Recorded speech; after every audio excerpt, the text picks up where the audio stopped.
Welcome to Alumni Takeover Week. My name is Trish Schaefer, and I am Executive Director of the Career Center at St. Joe's. Throughout this week, we've invited alumni to join us for conversations about their careers to give you insight into different career paths and industries and get advice on how to enter and thrive in these fields. Our guest today for our final alumnus of the week is Michael Farrell. I'm excited to welcome and introduce Michael Farrell, who currently serves as an outreach specialist with the Jesuit Volunteer Corps Northwest. Michael is dedicated to supporting social justice, simple living, and community engagement, particularly through his work with Jesuit Volunteer and AmeriCorps members. He brings a strong background in case management and outreach, having worked with at-risk youth and nonprofit organizations in Alaska and California. Michael is a 2019 graduate of St. Joseph's University, where he studied philosophy and communications. We're excited to have him here today. All the way from California. Welcome, Michael. Awesome. Yeah, thanks so much for having me.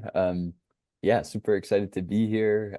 Yeah, like you said, my name's Michael and I'm program coordinator with Jesuit Volunteer Corps Northwest. And yeah, super excited to be in conversation with you today. Well, that's great. I definitely have a list of questions which you've, viewed ahead of time, but we'll have a conversation and Yeah, get started with some career focused questions. But I thought absolutely. before we got into the details of your specific roles, can you give an overview of the Jesuit Volunteer Corps so our listeners Yeah. can better understand how the work that you do? Absolutely. Yeah. So Jesuit Volunteer Corps, and so the organization I work for is JVC Northwest, which technically is a different organization than JVC National, which is pretty confusing for folks. They are sibling organizations, and JVC Northwest was actually the original JVC, and then JVC National came along a little bit afterwards. But so yeah, JVC Northwest is a 12-month volunteer program that works in the states of Alaska, Washington, Idaho, Montana, and Oregon. Uh-oh, sorry about my camera there. And yeah, so volunteers do 12 months of living in intentional communities, and they're placed at various different service sites, anything from immigration services to shelters to organizations doing environmental justice work. It's really a pretty wide array of service site hosts that we work with. But you live in intentional community with other volunteers that are doing the same program as you, and you explore the four values of community, simple living, social ecological justice, and spirituality throughout your year. So I'm a former Jesuit volunteer myself before having worked for them, but so I did a year in Juneau, Alaska and Anchorage, Alaska. But yeah, so our program is really yeah, intended for folks that are wanting to kind of engage in those values and explore them and work at different service sites that are yeah, working towards social justice in a wide array of different fields. Amazing. So Yeah. just to, if I understood that correctly, you are living with other volunteers in that state or city, what that location. Hmm. So it's almost, to me, I think of it, it's like Apex on steroids. It's like constant. Yes. If for 12 months you are doing this Yes. and you're processing your community engagement and you're supporting one another and that sort of thing. Exactly. Yep. Well said. Definitely. And I, yeah, did Apex myself and definitely lots of, similarities with the service learning program and Apex. And those are all values that really helped kind of form me and kind of drew me to JVC Northwest. But yeah, you're spot on. You live with the other volunteers. And yeah, everyone's kind of serving at different service sites, but you kind of are able to create that community and have that space to come back home to kind of process your day and yeah, just kind of have folks that are in a similar journey as you throughout the year. So yeah, that community piece of things is a really powerful part of the experience, I think. So you just referenced it. So let's stay with that thread. Yeah. How did you decide to pursue this career? Yeah, definitely.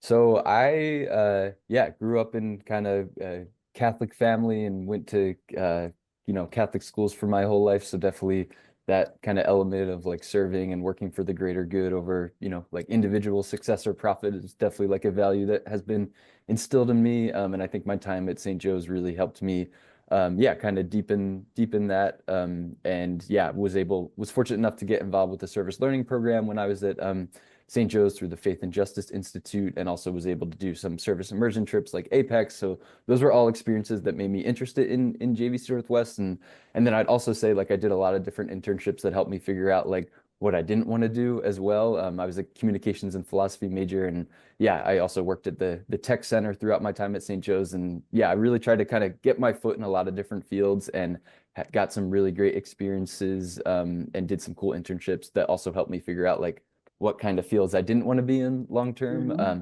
So Right. as I was kind of coming to the end of my time at St. Joe's and figuring out what I wanted to do next, yeah, was really wanting to something that was kind of aligned with some of the experiences I had through the service learning program at St. Joe's, and JVC Northwest felt like a really good fit in terms of that. And then, yeah, as far as like moving to Alaska, I was really excited to, yeah, just experience somewhere new. I grew up just outside of Philadelphia, went to school at St. Joe's, so was very, yeah, very rooted in the Philadelphia area and kind of wanted to expand my horizons a little bit. And Alaska felt like just about as far as you could go. So that's kind of how I landed there. And the process for JVC Northwest is you put preferences for like the locales you want to be in, and then as a team, they kind of meet and find a match for you. And sometimes that's aligned with your preference and sometimes not. I was definitely wanting to go to Alaska, and fortunately I was able to make that work through my match. But yeah, so that's a little bit about just kind of like my path and what led me to JVC Northwest. But I think for sure my time at St. Joe's was really helpful and formative and kind of helping me figure out what things I do want to do and what I don't want to do, and kind of what the first, post grad opportunity step to kind of work towards my goals would be. And yeah, JVC Northwest was definitely in alignment for that for me. Perfect. That's what the college is for, part of it, Yeah. right? Just try new things, figure it out, that kind of thing. So you were in Alaska for 3 years, if I'm not mistaken. Yeah. So what are some of the biggest life lessons you learned from that experience?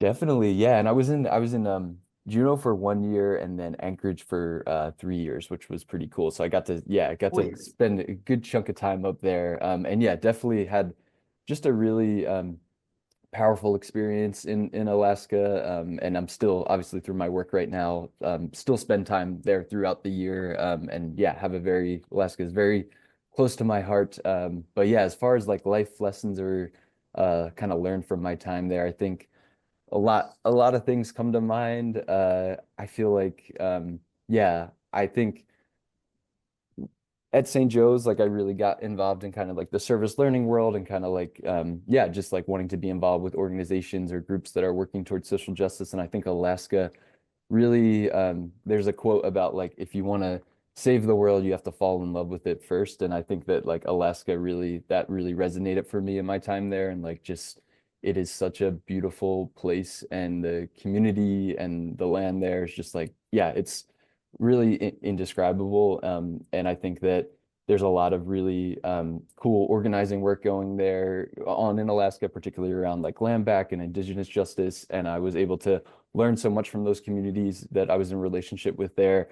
And really like, I think even just from like, yeah, being in spaces with indigenous elders and kind of learning about like a different history of our country and the land that we occupy here was really formative for me and kind of like helped shape and change my worldview. And yeah, I think like Alaska is just such a powerful place, and like being able to do JVC Northwest there was really cool. And just like, yeah, being able to have my values align with what I wanted to do, and also like exploring a new place, falling in love with a new place, and really kind of just learning a whole different way of thinking, a whole different worldview. Like the land in Alaska is obviously so present and powerful, and like just like respecting nature and the cycles of life is something that you just kind of have to do there. Because if you like go out on a hike where you don't know what you're doing, or you get lost on a really cold night, go swimming somewhere you shouldn't, like bad things can happen. And it's really like you learn really quick how yeah, how important it is to respect the land, and also just learning from the indigenous cultures there, and how yeah, how important it is to respect the earth. And yeah, really learned a lot of really important like human and life lessons that have shaped me and kind of where I want to go with my career and my values. And yeah, and just kind of working towards a future of collective liberation. So yeah, could talk a lot about Alaska, and yeah, there's so much, but yeah, such a really beautiful and close-knit community there. And yeah, definitely very near and dear to my heart, and has shaped my life in many ways.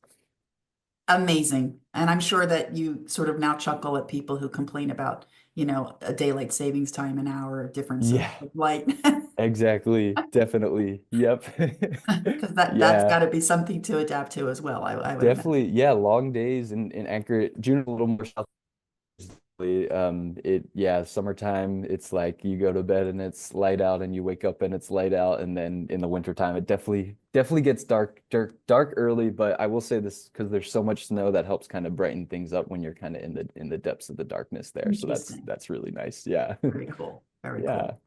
So clearly, this is a career that you have loved because you have moved into a role where you are now engaging people to join the organization, right? So can Hmm. you talk about your current role as program coordinator and not just your core responsibilities, but help the students listening to understand like what are some of the day-to-day things that you do so that they can start to maybe connect their skills and experiences to things they might do in when they graduate. Yeah, absolutely. So I would say I've part of why I've really enjoyed this job is it's uh very cyclical, and each season kind of brings a whole different kind of slew of tasks and responsibilities. So kind of like a little brief overview. In the We do our orientation with all the new JVs, new Jesuit volunteers in the first week of August. So a lot of our time in the summertime is spent kind of like preparing and onboarding, getting people placed at sites, and then preparing for that orientation week, which is like a really dense week of lots of different trainings and talks, and also like getting a lot of different logistical information that's important for the volunteers to have in their locales throughout the year. Um, Once that orientation week is over, they all go to their locales and their service sites, and then I do like a fall area visit where I actually go in person and I spend a few days in each locale, spending time with the communities, leading community nights, spirituality nights, just kind of checking in on how the year's going. Mhm. Then we do a big fall retreat at the end of my fall area visit where all the different locales, so the Alaska region, we have Sitka, Bethel, Juneau, and Anchorage, and they all meet for a retreat. So I work with finding a facilitator, a site, making an outline for the retreat, coming up with sessions, and yeah, just getting to do lots of grocery shopping and spending that weekend with the JVs for that fall retreat. After that, we move into like a partner agency recruitment time of the year where we're really working with a lot of new sites that we're trying to recruit for next year, getting applications from returning sites. But one of our biggest funders is AmeriCorps, so we have a lot of different like language and compliance that all the applications have to meet. So a lot of my job is just like during that time is reading a lot of applications, giving different edits, and then after that, I do a winter area visit in January where I go back up to Alaska, visit all the communities, do lead community nights, spirituality nights, meet with the different sites, and also meet with different FJVs, former Jesuit volunteer corps that live in the locales. Um, then we kind of move into a season of selection and placement where we're getting, like right now, we're starting to get lots of applicants. Already got quite a few from St. Joe's, which is exciting.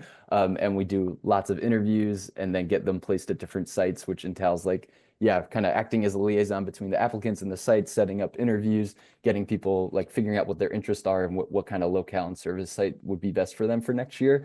And then we kind of move into spring retreat where we put on a big retreat in May for all of our different locales. And then after that, we kind of start looking towards like disorientation and the end of year for folks. So that's kind of like a really quick rundown of like what our a cycle of a year looks like in the life of a program coordinator. And then what was the second part of your question there?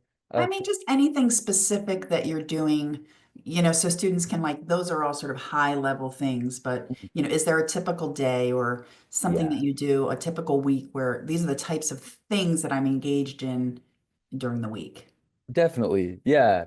Um, for sure does vary from season to season, but I would say generally it's a mix of um doing a lot of communicating. I'm a communications major, so those are skills that have definitely come into yeah, have been handy for me. But communicating a lot with the JVs, especially in the fall time, there's often people are getting adjusted locales. Sometimes it's the first time someone's moving away from home. Sometimes people have different medical needs that arise. So I'm doing a lot of yeah, a lot of different like types of supporting JVs, helping them get connected with resources, sometimes helping navigate some conflict that might be happening in community or in locale. And then that is all mixed with like a lot of just logistical computer work. Like I said, one of our biggest funders is AmeriCorps, which is awesome, but also comes with a lot of yeah, just a lot of documentation Sure. and a lot of making sure that the JV, their duties and positions are in compliance with AmeriCorps regulations, making sure that applications and position descriptions are in compliance with AmeriCorps regulations. So I would say it's definitely a blend and a mix of a lot of computer work, emailing, and then also getting to like meet with people, whether that's in person or over Zoom, and kind of supporting folks with getting connected with different resources. So that's like I would say a bulk of my job, and I think that definitely my time both in communications and philosophy at St. Joe's and through the service learning program definitely instilled in me a lot of good relationship building skills that have been really important for my role. And then also just like important basic reading and writing skills, because that is definitely a big piece to the job as well. Michael, I'm loving listening to you because I have every idea that you love your job. It's Yeah. coming Oh out of yeah, your loud and definitely. clear. That's amazing Yeah. when you can find a fit like that and really go to work knowing what your purpose is and Mm, the bigger picture of what you're trying to accomplish is incredible. So mm. just one more question sort of around that, the scale of your job. How many sites are you coordinating to put volunteers into and how many people are you placing into those organizations? Yeah, that's a super good question. I for Alaska, and this varies year to year, and unfortunately, most service programs nationally right now have been on a pretty downward trend in terms of applicants. Fortunately, we're on a little bit of like having a good recruitment cycle so far this year, which is great news. But yeah, as far as the scale and number, we have a lot. The interest from partner agencies is a lot higher generally than the amount of applicants that we're able to get. So every year we get tons of applications from partner agencies. I would say right now I'm working with anywhere from five to 5 to 10 sites in each locale, and I oversee the four locales of Sitka, Bethel, Anchorage, and Juneau. So yeah, I would say roughly about like 25-ish sites, and again, that number kind of varies from year to year. But Yeah, so that's kind of what this scale looks like in terms of the amount of different kind of nonprofits and organizations that are hosting JVs. As far as the JVs go, each house is a little different with what its capacity is. But we have about 5 to 7 bed spaces in each locale. So kind of roughly working with about, 20, 25 JVs in Alaska every year. With that said, our whole team is involved in the application like selection and placement process for incoming JVs. So I also work with a lot of folks that are accepted into JVC, and then they're trying to find what site and locale will be the best fit for them. So I kind of will meet with a pretty wide array of different applicants, and then we meet as a team to figure out what locale will be best in. So we also work with, JVs outside of our own locales as well. But yeah, that's a little bit as far as like numbers go. Great. Big job. Yeah. It's like Yeah. big job. Yeah. Yeah. So before you got into this more coordination role, like you were on the ground, you were in the community, and you were doing, what a lot of people would call really hard work. You were working with at-risk youth, people, with in addiction, that sort of thing. So can you tell us a little bit more about when you're on the ground doing that work in the communities? What's that like? What were you doing? Yeah. Yeah. So I did my two JV year placements where my first was at a site called Zach Gordon Youth Center in Juneau, where I was working at like a drop-in center for youth. And yeah, it was just like a day space for folks to come to, whether you were in school or not in school, just to kind of come hang out at a basketball court, warm place to hang out, good food, and yeah, lots of different staff to kind of support folks with various things. And then my second year, I was at a reentry center for folks that were coming out of incarceration in Anchorage.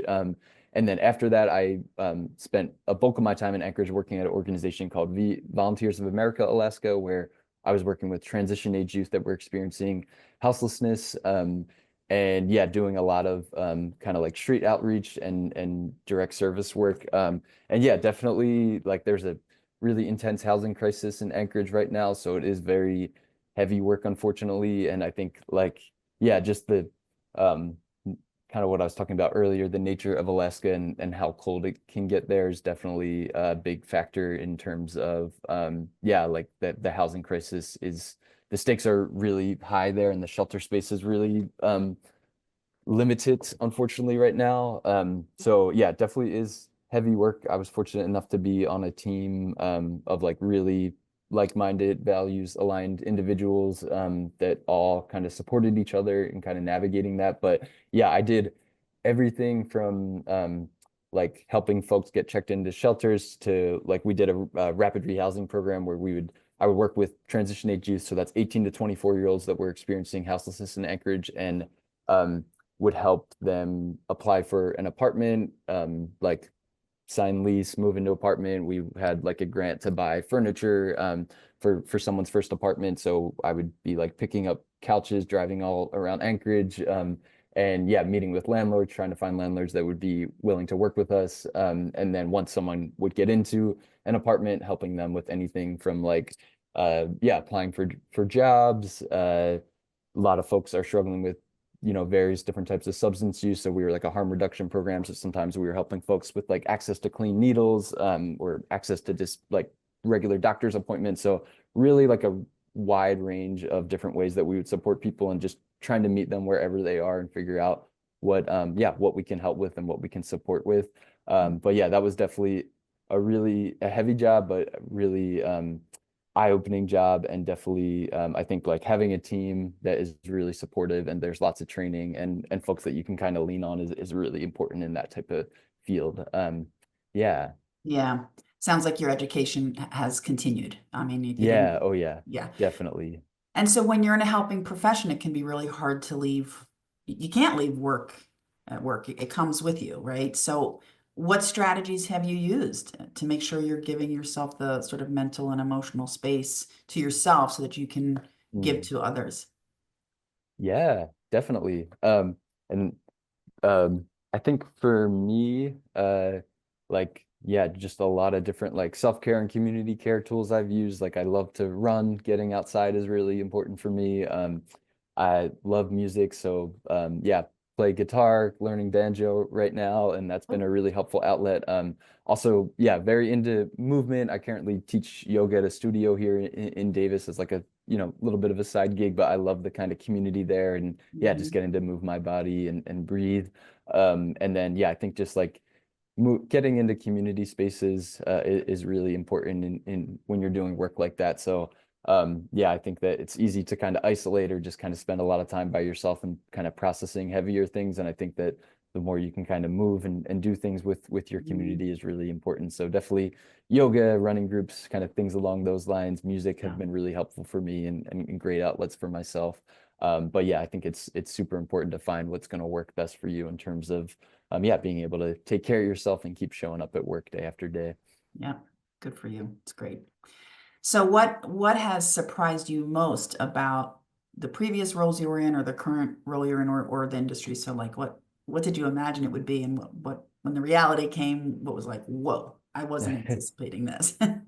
Yeah. Um, I think that yeah, I think as far as surprise, man, yeah, I think for like my job in Anchorage, I think the I wasn't totally anticipating how hard it was gonna be. Like I think when it gets explained to you of like a rapid rehousing program of like, oh, we have all these housing vouchers and we'll help people get apartments, like it can sound like it's really straightforward. But yeah, once you start realizing how complicated the system is, and even just like how much power landlords have and how many landlords are unwilling to work with programs like that, like it gets really complicated really quickly. And there's just lots of red tape around a lot of different things, which is really frustrating, especially if you're, yeah, not having a place to sleep. So I think, yeah, Yeah. definitely was super eye-opening and disheartened by like just how our, yeah, the housing system in our country works. And yeah, I think so that's kind of for my VOA job. And then for my job for Jesuit Volunteer Corps, I think on kind of the other end of things, I've been, pleasantly surprised to just like how much it's felt good to have like a really values aligned position. And yeah, I I think especially just with like the state of the world right now, it feels really good to like show up in a workplace every day where everybody is kind of on the same page and working towards a similar mission. And that's really been a blessing, I think, especially right now. So yeah, Mhm. been feeling really grateful just to be in a workplace in a position that feels really, really deeply values aligned for me and my heart and soul. Yeah, that's a blessing for sure. Yeah. Um, so for students who want to pursue a path similar to yours, what types of internship or experiences should they be trying to secure, and what types of skills are really going to set them up for success? Yeah. I think, yeah. for me, like I said, I feel like for my internships, like it was equally helpful to find out some things I didn't want to do. So I'd say for one, just, I think just start putting yourself out there and do what is available and accessible to you. So sometimes it can be easy to be really picky or specific about what type of internship you want to do. And I think the best part about internships to me were always that they have an end date and they're not, you're not committing to something forever. So it's really a great way to get a kind of wide variety of experiences. So I think for one, just like don't be afraid to put yourself out there. I did a couple internships at like insurance companies and yeah, kind of worked in tech as well. So which were experiences that led me to know that I didn't want to be in those fields, but that was really important information for me to find out.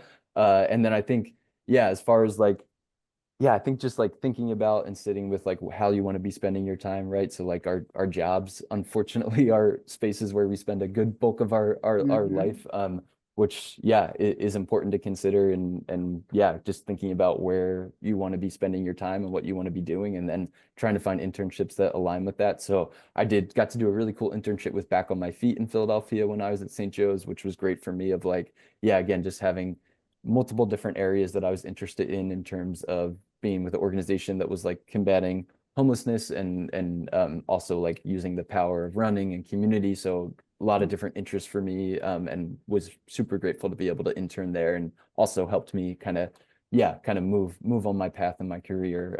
So yeah, I think just trying to keep an open mind, being willing to try different things, and really sitting with and thinking about what you want to do and where you want to spend your time. Yeah, that's great. So you were a philosophy and communications major, which is not a common combination. So I'm curious to know what was behind your decision to do both. Yeah, I did communications. I was initially communications major. That's kind of what I came in to St. Joe's with, and then ended up just doing really through service learning. I took a couple different philosophy classes that were interesting to me, and then was at the point of like, oh, I might as well, take a few more to make this a major. So that was kind of wasn't too deep of thinking there, but just kind of was interested in the classes, started taking the classes, and then got close enough for it to become a major. So just was like, might as well do it. Um, but yeah, so that's kind of what led me to the double major in communications. I was initially interested in maybe like music industry when I first came into college, and communications felt like kind of adjacent to that, so that was cool.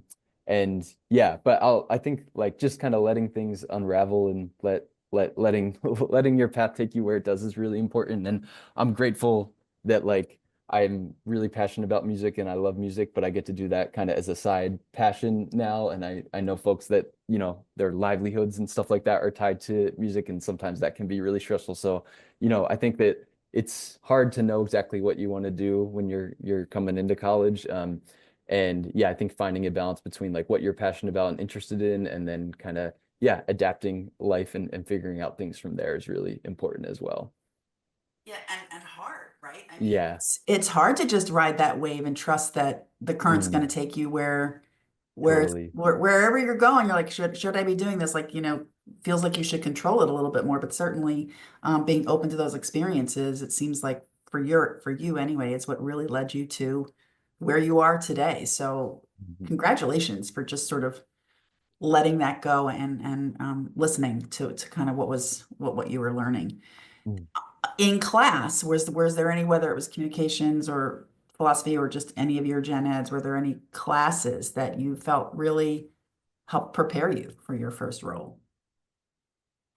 Yeah. I think I got to yeah, kind of we'll keep coming back to the service learning faith justice institute classes, but yeah, I got to do the inside out class through the philosophy department and service learning department my junior year, where we were doing a dimensions of freedom class, and we took it in a prison in Philadelphia along with folks that were experiencing incarceration. And that was a really powerful experience for me, and definitely again kind of just opened my eyes and kind of reshaped my worldview in important ways.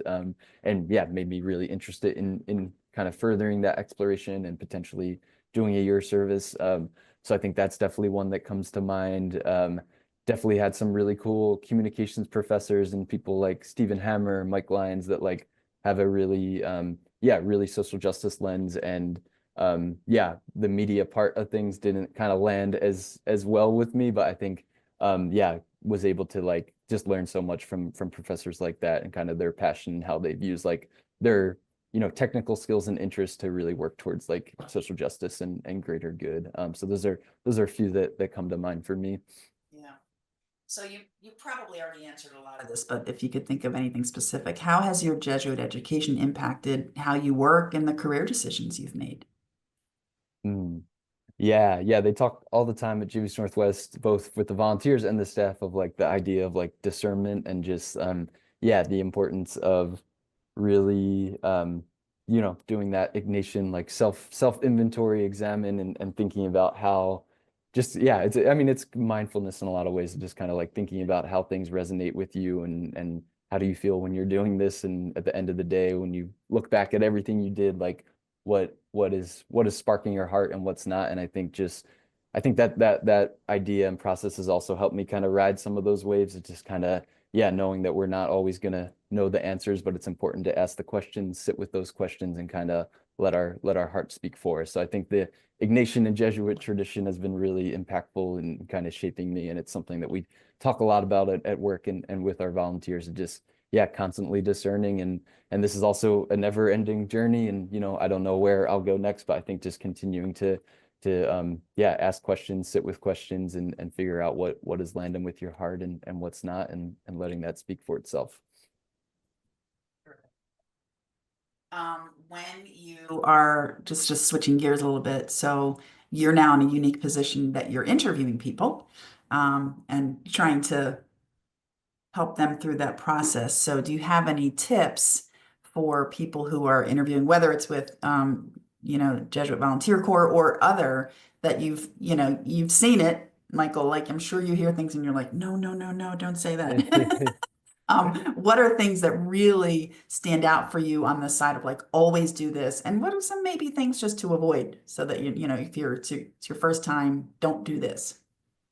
Yeah. I think a couple things that come to mind.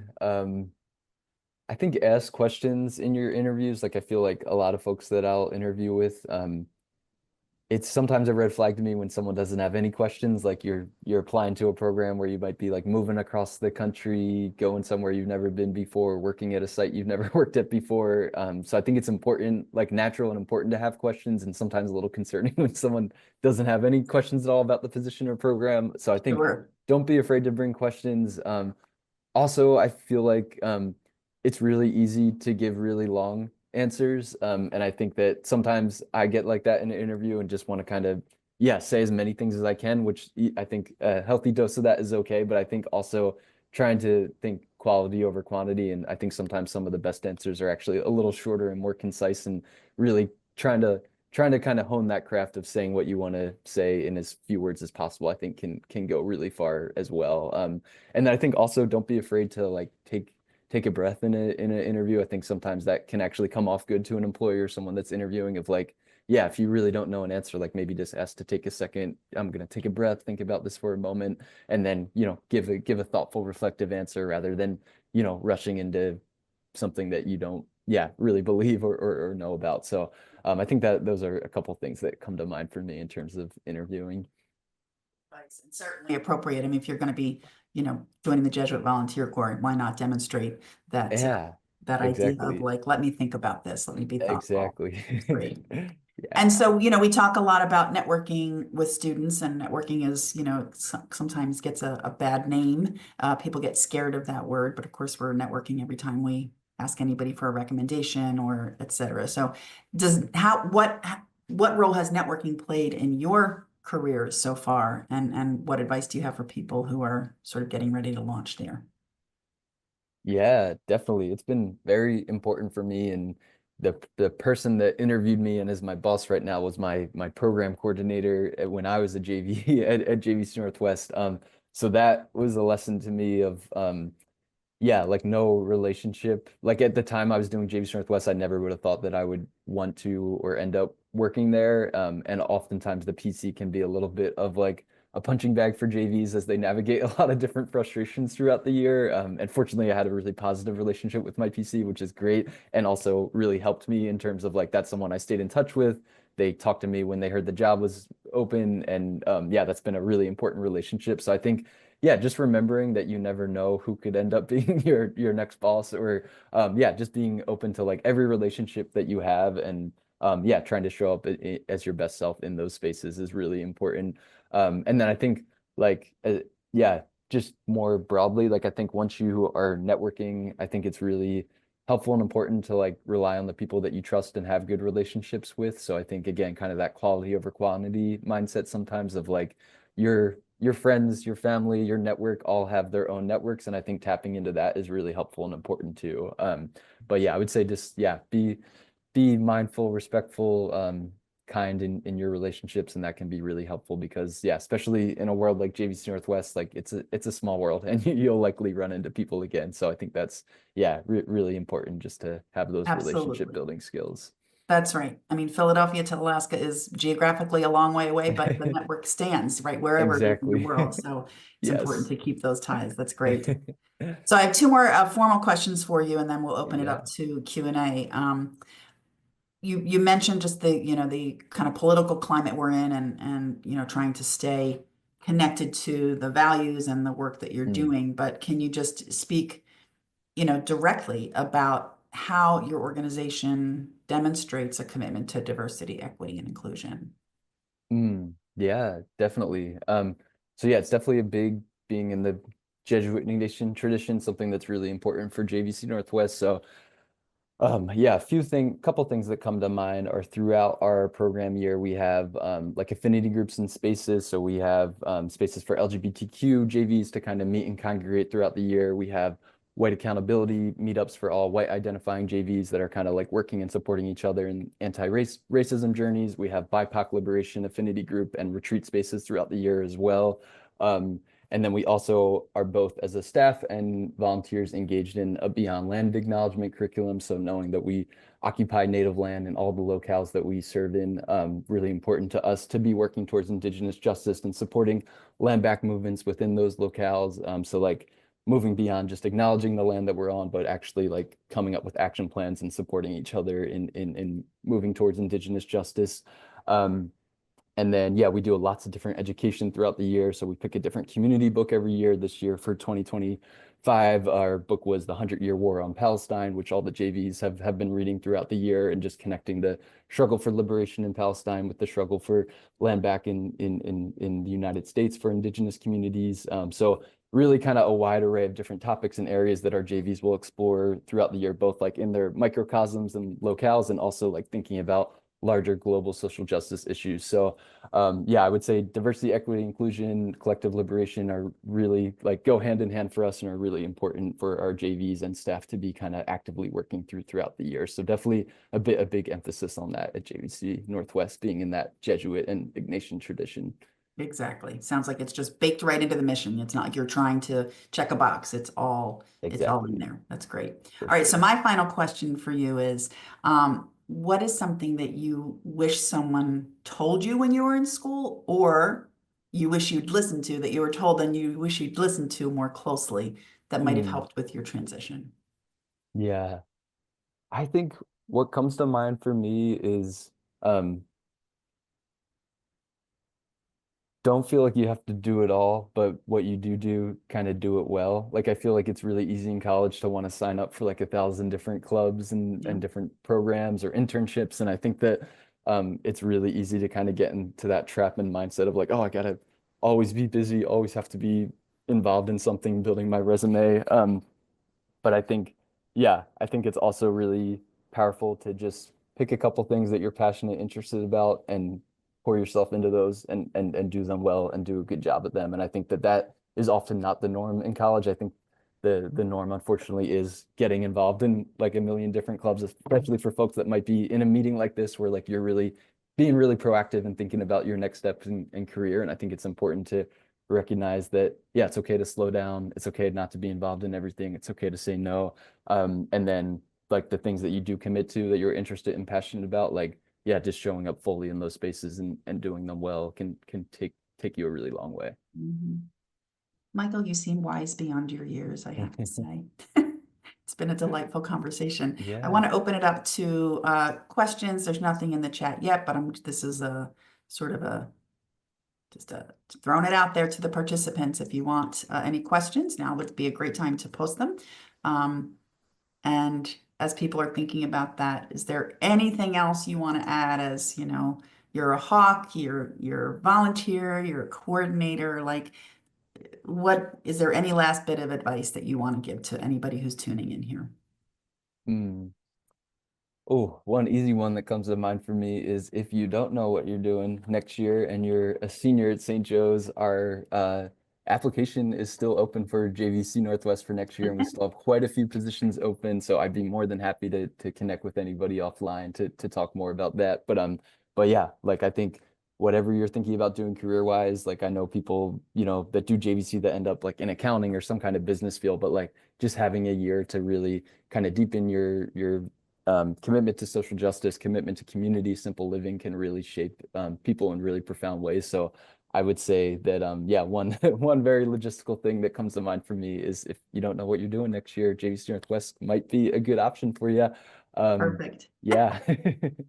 That's great. Good plug. So we did have Yes. somebody who joined late, but I think and asked a question, but I think it just bears repeating. So the Yeah. question is, while you're doing justice work, how are you able to separate the depth of the work to find leisure time?